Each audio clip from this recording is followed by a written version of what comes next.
নমস্কার বন্ধুরা, আজ আমি আপনাদের একটা গল্প বলে শোনাবো। গল্পটির নাম হচ্ছে আম কুড়োতে সাবধান। লেখক সৈয়দ মুস্তাফা সিরাজ। চলুন গল্পটি শুরু করা যাক। ফুটবল ম্যাচ দেখতে যাব বলে সেজেগুজে তৈরি হচ্ছিলাম। হঠাৎ কোত্থেকে এসে বাধা দিল প্রচন্ড ঝড় বৃষ্টি। মুহূর্তেই বিদ্যুতের ঝলকানি আর মেঘের গর্জন অবস্থাটা আরো সাংঘাতিক করে ফেলল। মনমরা হয়ে বসে রইলুম। সন্ধ্যায় দিকে ঝড় বৃষ্টির দপাট যখন কমে গেল, তখন দেখলাম ছোট মামা কাক ভেজা হয়ে বাড়ি ফিরছেন। একটু পরেই পোশাক বদলে একটা লণ্ঠন জেলে ছোট মামা ঘরে ঢুকলেন। আমাকে দেখে বলল, এ কি রে পুটু, তুই অন্ধকারে ভূতের মতো বসে আছিস কেন? দুষ, ফুটবল ম্যাচ পণ্ড হয়ে গেল যে ছোট মামা। ছোট মামা টেবিলে লণ্ঠন রেখে বলল, তাতে কি হয়েছে? এই যে ঝাপুইতলা বনাম কাকুরহাটির খেলা, ও খেলা কি দেখার যোগ্য? বলে উনি ঠিক করে হাসলেন। চাপা স্বরে ফের বললেন, চল বেরিয়ে পড়ি। একটু অবাক হয়ে বললাম, কোথায়? ছোট মামা আরো চাপা স্বরে বললেন, ফেরার সময় শর্টকাটে এসেছি, সিঙে মশাইয়ের বাগানের পাশ দিয়ে এলুম। বললে বিশ্বাস করবি না পুটু, ঝড় বৃষ্টির চোটে বাগানের সব আম পড়ে গেছে। এই জ্যৈষ্ঠ মাস, বুঝলি তো, সব গাছ পাকা। অন্ধকারে কি করে দেখতে পেলেন ছোট মামা? তুই একটা বোকারও বোকা। ছোট মামা একটু চটে গেলেন। বিদ্যুতের ছটায় দেখলুম যে সারা বাগানের তলায় পাকা আম ছড়িয়ে আছে, চল কুড়িয়ে আনি। কিন্তু ছোট মামা, বাগানে ভোলা আছে যে, ভোলা সাংঘাতিক লোক। ভোদা বলেছিল সিঙে মশাই ভোলাকে নাকি তার বন্দুকটা দিয়ে গেছেন। দেখতে পেলেই। আমার কথায় বাধা দিয়ে ছোট মামা বললেন, ভোদা তার চেয়েও বোকা। সিঙে মশাই বন্দুক দেবেন ভোলাকে? ভোলা বন্দুক ছুটতে জানে। তাছাড়া বন্দুকটা বাড়িতে না থাকলে সিঙে মশাই বাড়িতে ডাকাত পড়বে। তুই জানিস, ওটা দেরি করা ঠিক নয়। টুনামোনা করে বললুম, বন্দুক না পেলেও ভোলা খুব সাংঘাতিক লোক ছোট মামা। ওর গোঁফ আর চোখ দুটো দেখলেই ভয় করে। ছোট মামা আমার কথায় কান দিল না। কোত্থেকে একটা চটের থলে আর টর্চ নিয়ে এলেন। বললেন, ভোলা এতক্ষণ খেতে গেছে, চলে আয়।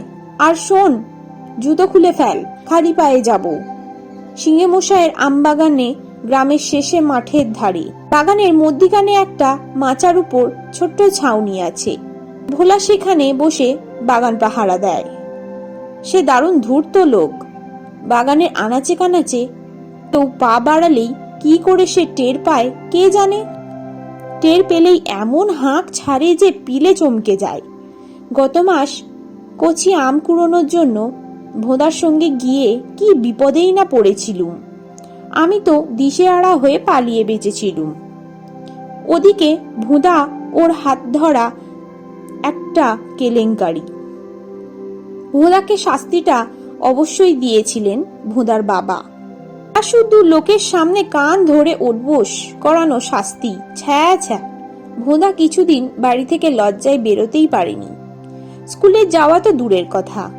সেই কথা ভেবে আমার খুব অস্বস্তি হচ্ছিল। কিন্তু ছোট মামার অবাধ্য হওয়ার সাহস আমার নেই। তাছাড়া ছোট মামা না থাকলে কে আমাকে শহরে কিংবা গঞ্জে মেলায় নিয়ে যাবে? পৃথিবীতে সবসময় কোথাও না কোথাও কত সুন্দর সব ঘটনা ঘটছে।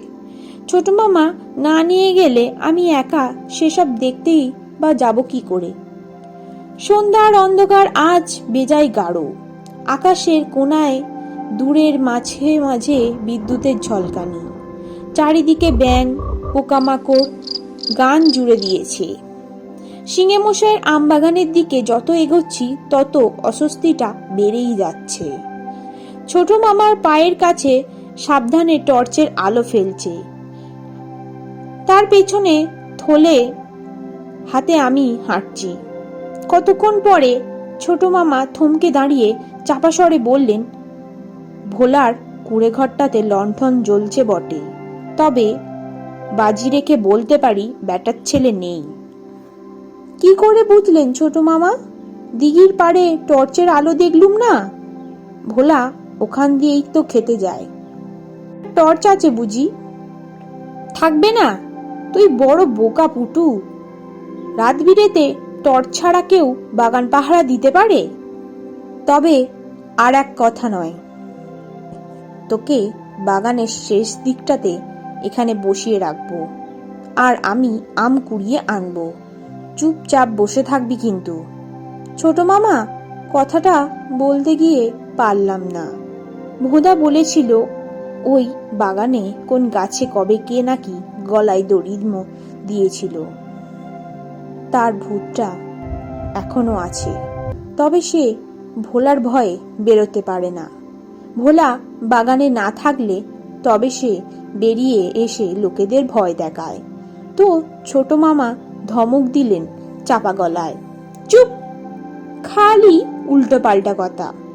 ছোট মামা আর ছোট মামা বলে এবার আমাকে প্রায় টানতে টানতে নিয়ে চলে গেল। জল কাদা জমে আছে ঘাসের ফাঁকে, পা পাড়ার সঙ্গে সঙ্গেই অদ্ভুত শব্দ। প্রতিবার ধমক খাচ্ছি। টর্চের আলোর দিকে চোখ রেখে হাঁটতে কি হচ্ছে? ঠিক কথা, আসলে আমি সেই ভূতটার কথা ভেবে এদিক ওদিক তাকাচ্ছিলাম। ভোলা যে এখন বাগানে নেই। কিছুক্ষণ পরে ছোট মামা আমাকে একখানে দড়ি করিয়া বলল, তুই এখানে বসে থাক, আমি গাছ পাকা আম ছাড়া কুড়োবো না। ওই দেখ কত পাকা আম। টর্চের আলোয় হলুদ কয়েকটা আম দেখতে পেয়ে আমার ভূতের ভয়টা কেটে গেল। এই সব আম নাকি সেরা জাতের আম, একটুও আঁশ নেই, একেবারে ক্ষীরের সন্দেশের মতো। থলে নিয়ে ভিজে ঘাসে বসে থাকা যায় নাকি?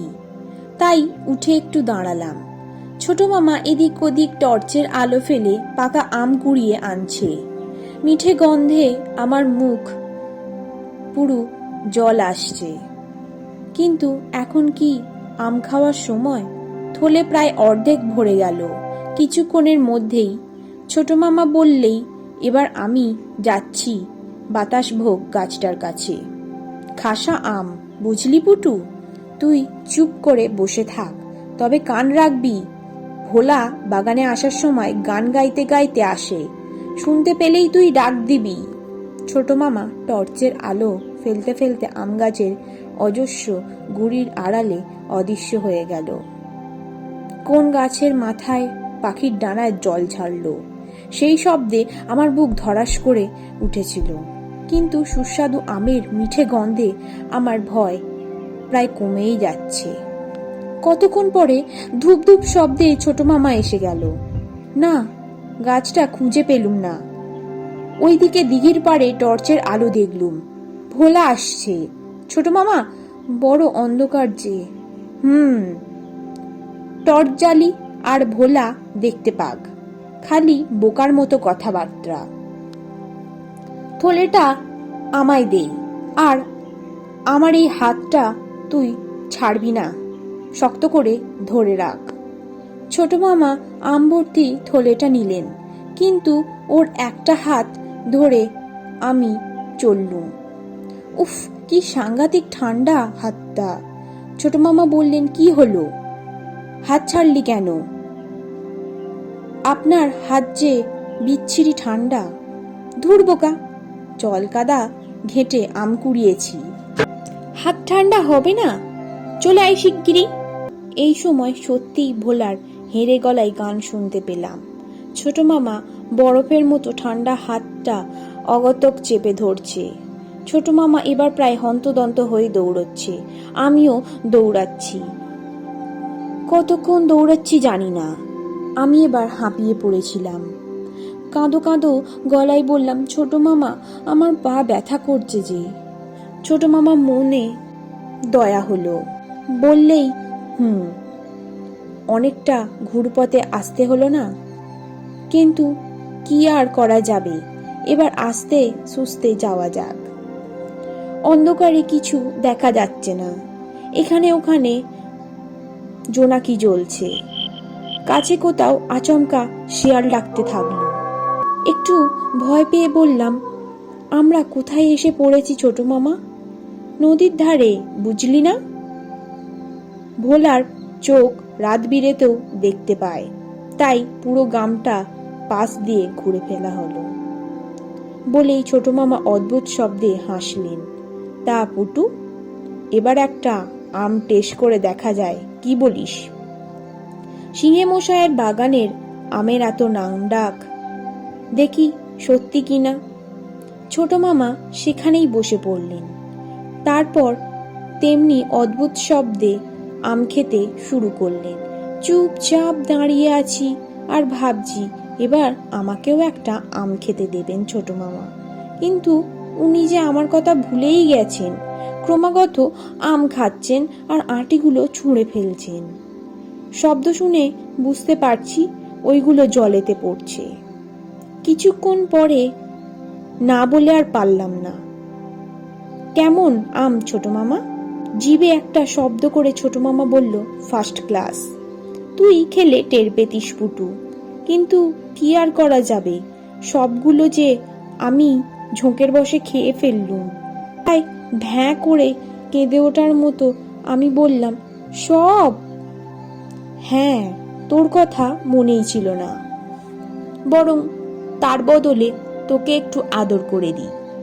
বলে ছোট মামা আমার মাথায়, তারপর মুখে হাত বুলোতে থাকলো। কি অসহ্য ঠান্ডা হাত! আমি চেঁচিয়ে উঠে বললাম, না, ছাড়ো ছোট মামা, ছাড়ো, বড্ড ঠান্ডা লাগছে যে। আমের গন্ধে কেমন মিঠে টের পাচ্ছি, বল পুটু। এই নে আমার হাত শোঁক। ছোট মামা আঙুল আমার নাকে ঢুকিয়ে দিল। আমি অমনি আঙুলটা চেপে ধরলুম।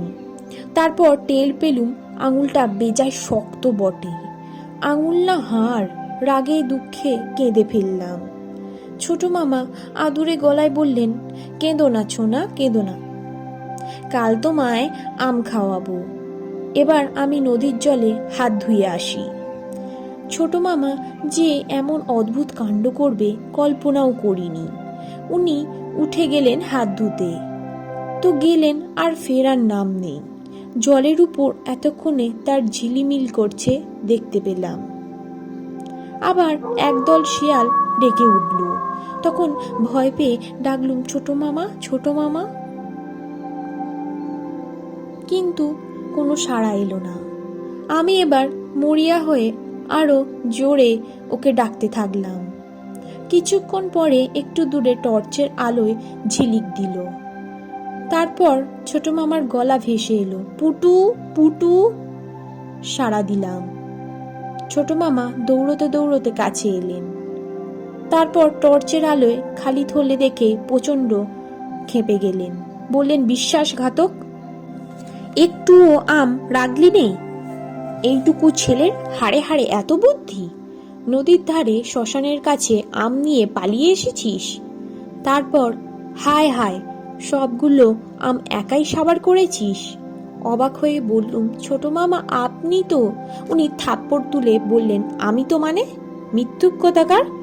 না ছোট মামা, আপনিই তো আমাকে এখানে এনে আমগুলো একা খেয়ে তারপর নদীর জলে হাত ধুতে গেলেন। চুপ কর, দেখি তোর মুখ শুকি। আমার মুখে আমের গন্ধ পেয়ে ছোট মামা আরো গর্জন করে দিলেন। ওকে কিছু বলার সুযোগ পাচ্ছিলাম না। একটু পরে উনি হতাশ হয়ে ভিজে ঘাসে বসে পড়লেন। বাতাসভোগ আম গাছটায় আম খুঁজে না পাওয়ায় ফেরার সময় দেখি তুই নেই। ভাবলাম ভোলা আশায় হয়তো টের পেয়েছিস তুই বাড়ি চলে গেছিস। বাড়িতে তোকে পেলাম না। তারপর তোকে ডেকে ডেকেও পুটুরে পুটুরে বলে কত খুঁজলাম, কিন্তু তোকে দেখতে পাইনি। বিশ্বাস করুন ছোট মামা, আমি আম খাইনি, আপনি খেয়েছেন। আবার মিথ্যে কথা, তোর মুখে আমের গন্ধ। আপনি তো আদর করছিলেন এঁটো হাতে। কি সাংঘাতিক ঠান্ডা আপনার হাত। আমার হাত ঠান্ডা? বাজে কথা বলবি নে। বলে ছোট মামা ওর একটা হাত আমার গলায় ঠেকালো। বল এবার, আমার হাত ঠান্ডা না গরম? কি আশ্চর্য, ছোট মামার হাত তো মোটেও ঠান্ডা নয়। আমার বুকটা ধড়াস করে উঠল। তাহলে কে ছোট মামা সে যে আমাকে নদীর ধারে শ্মশানে এনেছে?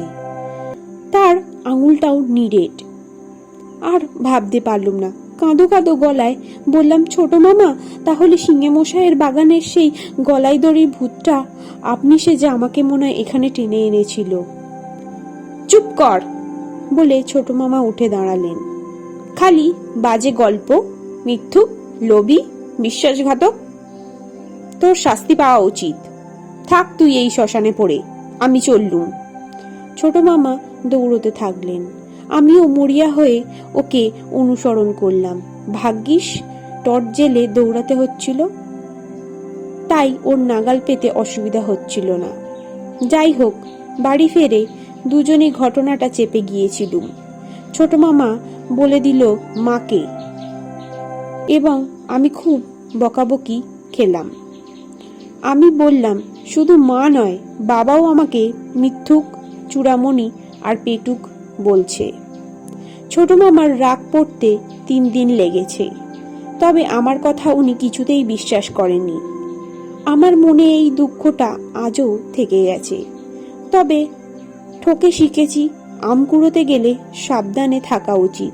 আর হ্যাঁ, ভোঁদাকে ঘটনাটা চুপি চুপি বলতেই সে আমায় চিমটি কেটে বলছিল, তুই সত্যিই বড় বোকা পুটু। গলায় দড়ি ব্যাটার ছেলে যখন আম সাবার করছিল, তুই আম চাইতে পারিসনিস?